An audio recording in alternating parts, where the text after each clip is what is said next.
So good morning once again. At the mountain of God, Horeb, Elijah came to a cave where he took shelter. But the word of the Lord came to him.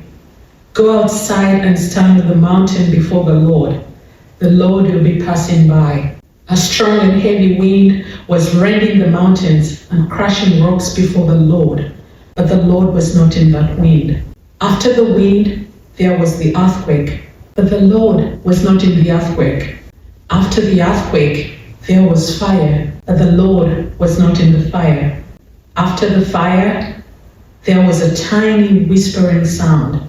When he heard this, Elijah hid his face in his cloak and went and stood at the entrance of the cave. And a voice said to him, Elijah, why are you here? A few weeks ago, I visited with a patient who is on hospice. She talked about her relationship with God, her love for this God that she has served her whole life.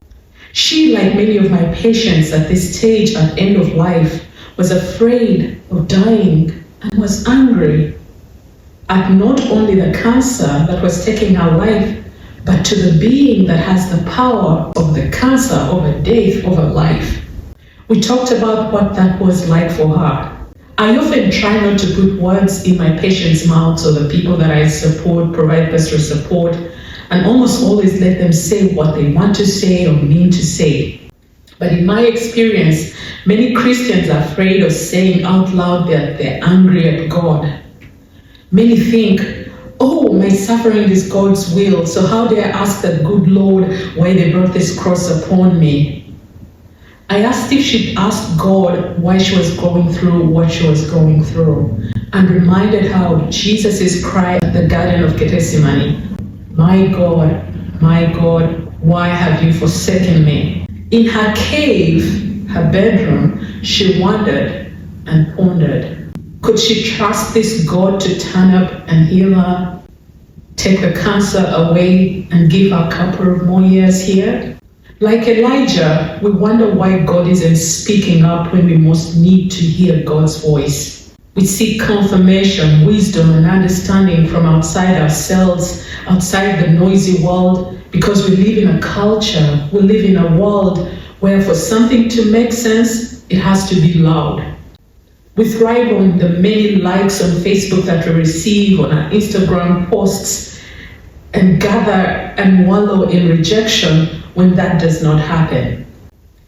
We think we thrive where there is loudness, where it is loudest, and we miss the tiny whispering sound. Elijah must quieten himself to notice a tiny whispering sound and intuitively determine that this is most unlikely of whom carries the voice of God. How hard it is for us to quieten ourselves and wait for the murmur of God.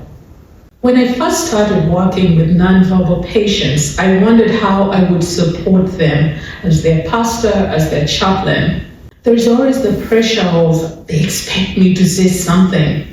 Then I realized that I needed to befriend silence. And silence became a gift that my patients offered me. And I can tell you a lot happens in silence. If you've ever been in a situation where you had to be on bed rest or admitted in hospital for a couple of days and only had the four walls for company, you may relate with what I'm saying right now. We all have our own case that many times hold us hostage. The fears, the illnesses, the addictions, the different struggles, and how God shows up when we are in our caves may not be the way that we expected God to. I find consolation in hoping that in whichever ways God shows up, God will provide for what is good for me. In a world where the loudest seem to be heard and the silent ignored, we might miss to hear God's whisper. Listening for such a quiet voice demands a contemplative disposition and a discerning heart. Silence provides us room for discernment, for compassion, for love, for forgiveness, all which are gifts of the Holy Spirit that manifest the presence of God, who manifests in silence.